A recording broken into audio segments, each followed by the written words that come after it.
Hello and welcome back to Israel with Aline.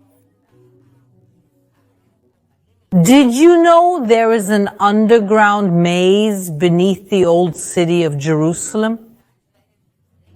Well, today we are going to explore the mysterious Zedekiah's cave and its connection with King Solomon and Freemasonry. So if you are ready, let's get started.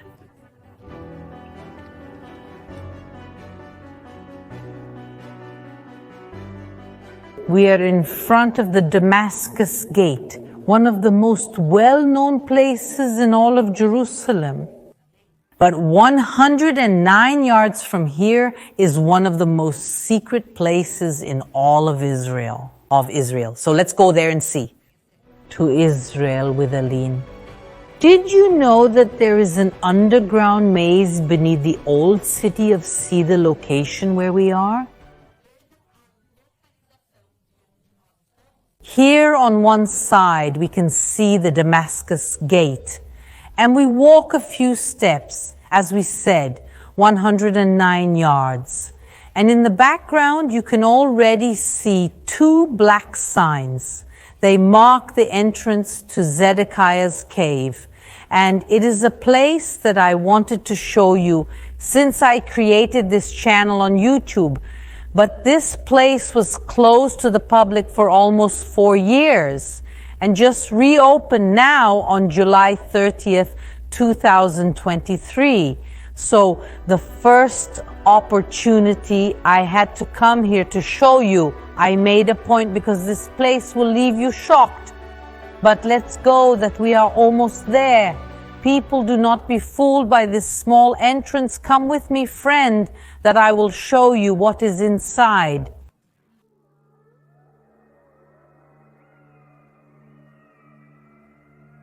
This is the largest artificial cave in all of Israel.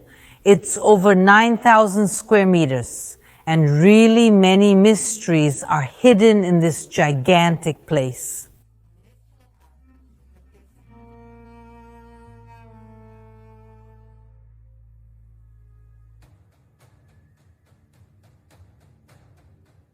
This place was a small natural grotto, but everything will change in the time of King Solomon when he decides to transform this place into a giant underground quarry. But what's the point of making a quarry under the ground? Several. First, the workers here would be protected from the elements of the sun and rain.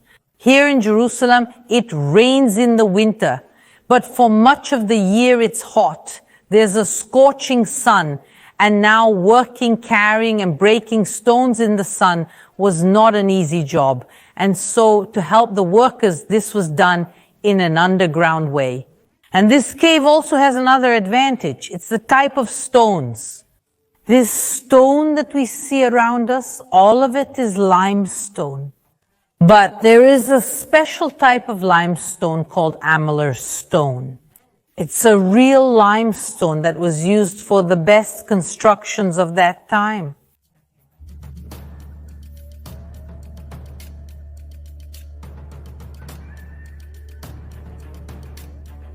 And were these higher quality stones also used in the construction of Solomon's temple? Yes, the stones for the temple were probably taken from here. And that's another advantage of this location, as we are very, very close to Mount Moriah. The stones needed to be transported a very short distance. And the Bible itself tells us how the extraction of stones for the construction of the Temple of Jerusalem was done. The temple was built with stones already prepared in the quarries, so that during the construction, no noise of hammer, axe, or any other iron instrument was heard.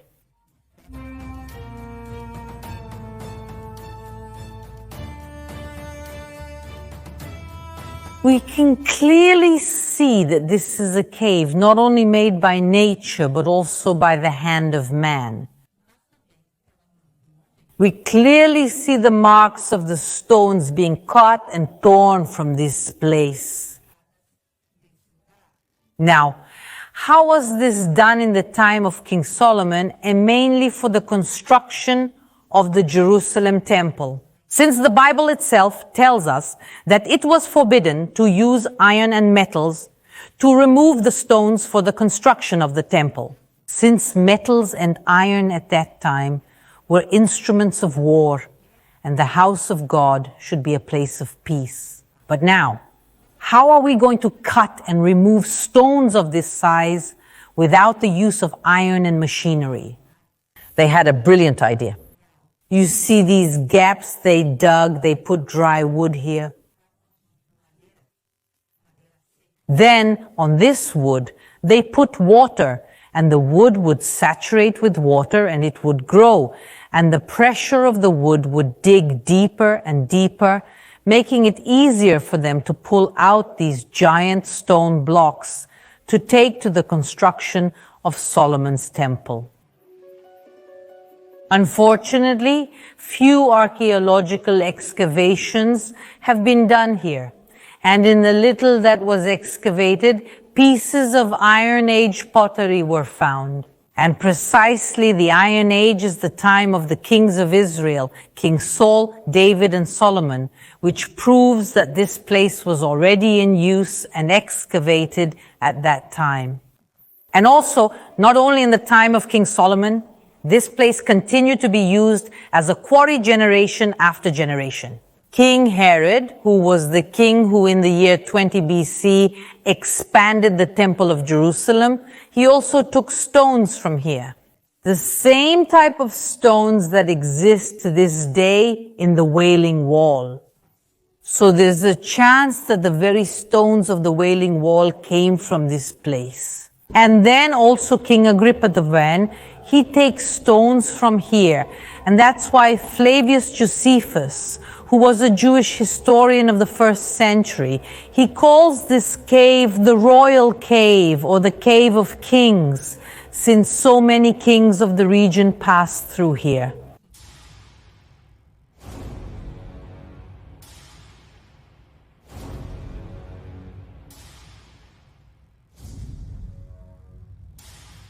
Architecturally speaking, this place is almost a miracle. I have difficulty understanding how this place exists. Let me explain a little better for you. Do you see the ceiling that's above me? This ceiling is a layer of stones up to the foundations of the Muslim neighborhood. And at its narrowest point, between the end of the ceiling and the start of the foundations of the Muslim neighborhood, it's only 32 feet.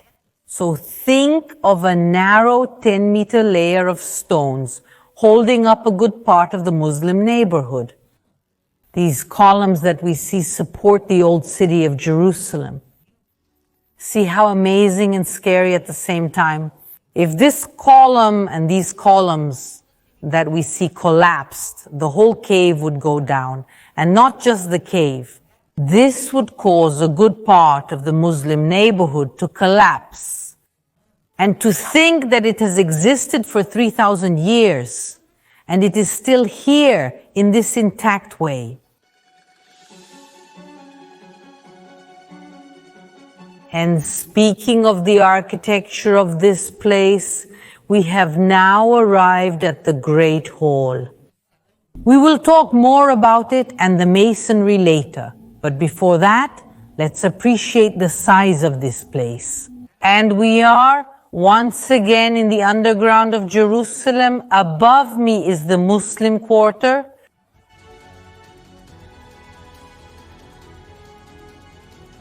This cave has several names.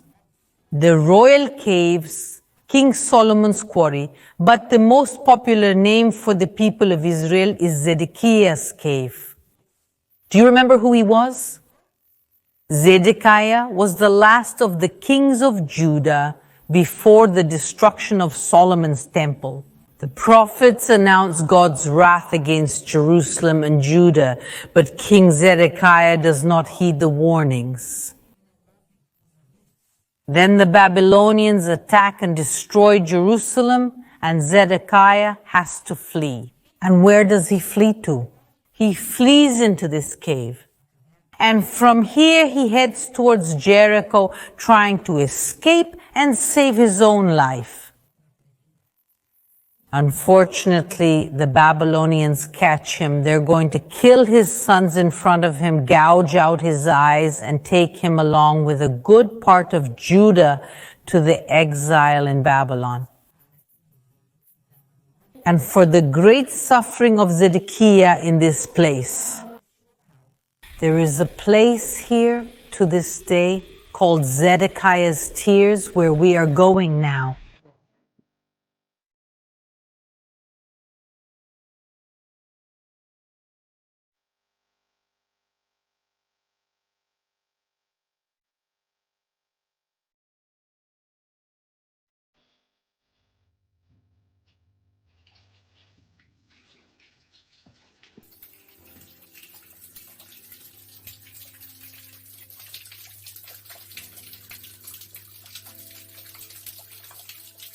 Notice that there is a spring of water here inside the cave, underground.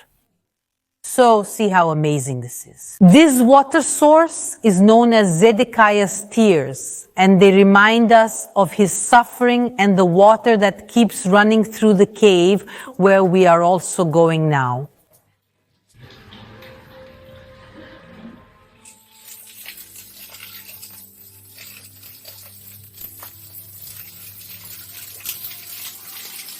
Where we walk here, we see the cut stones, that is the hand of man working here.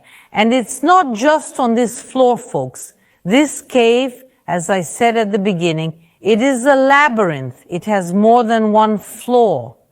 If we look down there, we can see that the cave also continues on lower floors.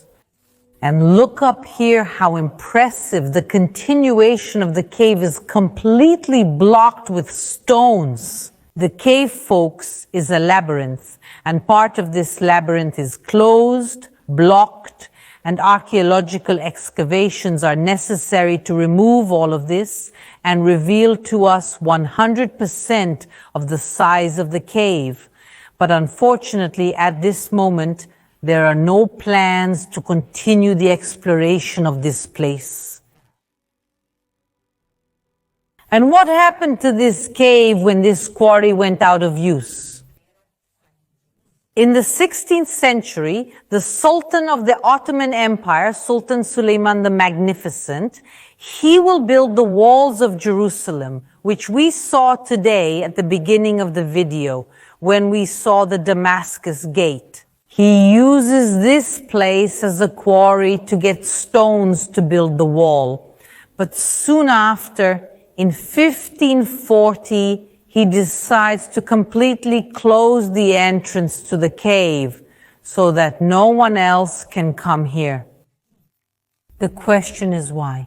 Because he was afraid that this cave would be used to illegally enter the underground of the Temple Mount. This cave is gigantic. It starts at the Damascus Gate, it goes under the Muslim quarter, and it goes almost to the Temple Mount. Or to it, we are not sure. Remember that we said not everything was excavated, but it gets very close to the Temple Mount, and that's why he doesn't want to risk it and closes the entrance to the cave, and the cave then will be forgotten.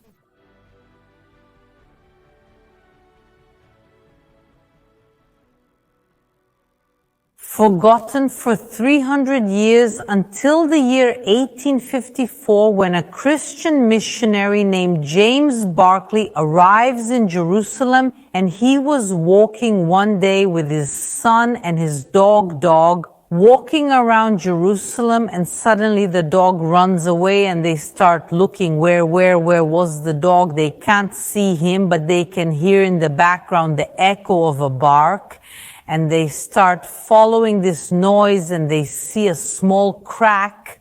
And when they open it, they enter the cave and find not only the dog, but Zedekiah's forgotten cave. They then didn't know what this place was, and they wanted to investigate. But they knew that the Muslims wouldn't like this idea very much. And that's why they waited for the following day's nightfall. When the walls of Jerusalem, the gates would close, the city would go to sleep, they would stay outside the wall, dressed as Muslims, and then they would enter the cave and start exploring this place and discover what archaeological treasure was here. And then they tell their British friends and start some small archaeological excavations here in the following years. And in these archaeological excavations, a mysterious object was found that you are now seeing on the screen. What do you think this is? What was found is a mysterious creature with wings carved into a rock. What creature is this? That's the big question. No one is sure. Many believe this is the oldest representation ever found of a cherub. The cherubs from the Bible, folks, the cherubs that were on top of the Ark of the Covenant.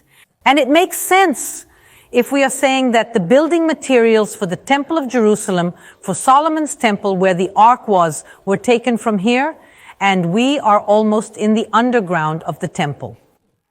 So many believe that this is the oldest cherub ever found. Now, what's the problem? It was the British who found this, and they stole this piece and took it to England, and it's kept in London, but not kept in a museum on public display. It's locked up tight. They don't allow the public to go there and look, nor do they allow researchers to study this stone, this find. So what little we know is from the representations and the photos and images from that time. But this could be a key piece to understanding so much of biblical history. And this slipped through our fingers and is now far away in London.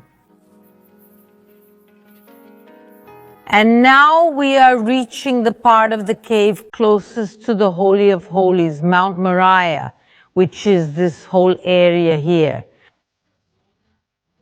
Let's go together.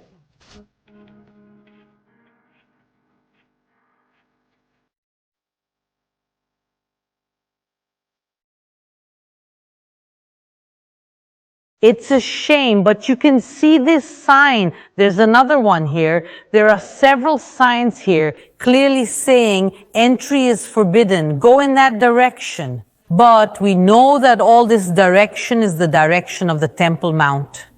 And unfortunately, the part of the continuation to here was not excavated. We know that yes, there are caves that can be passed, some crawling, some kneeling, but this area is not open to the public. So we are very close to the Temple Mount, but we today at least, and perhaps in the near future, do not have access here to the Temple Mount. Now, we mentioned before that the cherubim that was found at this location was taken to London. What else was taken from here? During the British era, many stones were taken from here and brought to different places around the world by the Freemasons. The Freemasons take stones from here and use them as cornerstone for the foundation of new Masonic lodges around the world. And the question is, what do the Freemasons have to do with this cave? And all of this connects through the history of King Solomon. The Freemasons, they see the figure of King Solomon as a very important person. And they believe they have roots from that time. And because it is an important place for the construction of Solomon's temple, this is also one of the most important places in the world for the Freemasons. But let's hear a little more about this at our next location.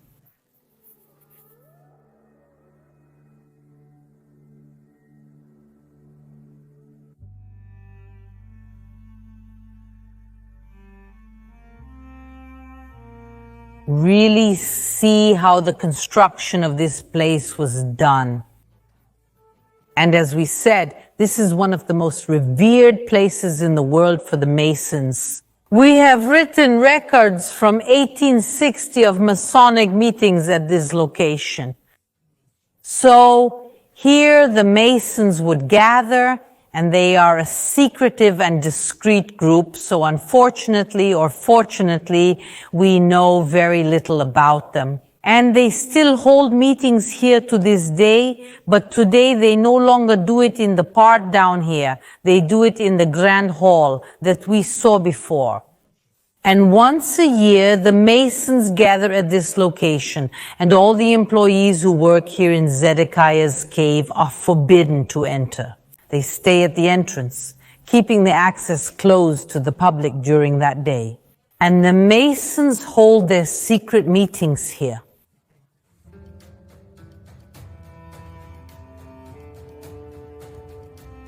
Without a doubt, we are in one of the most mysterious places in Israel. King Solomon, King Zedekiah, King Herod the Great, King Agrippa, and many others have passed through here.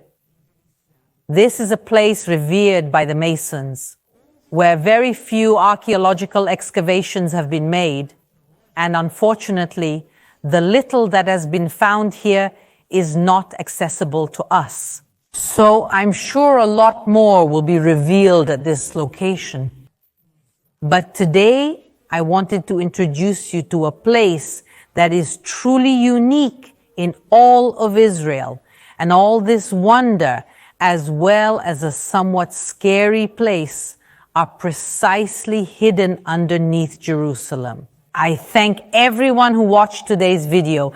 If you liked it and want more content directly from Israel, don't forget to subscribe to the channel Israel with Aline, a kiss, and see you next time.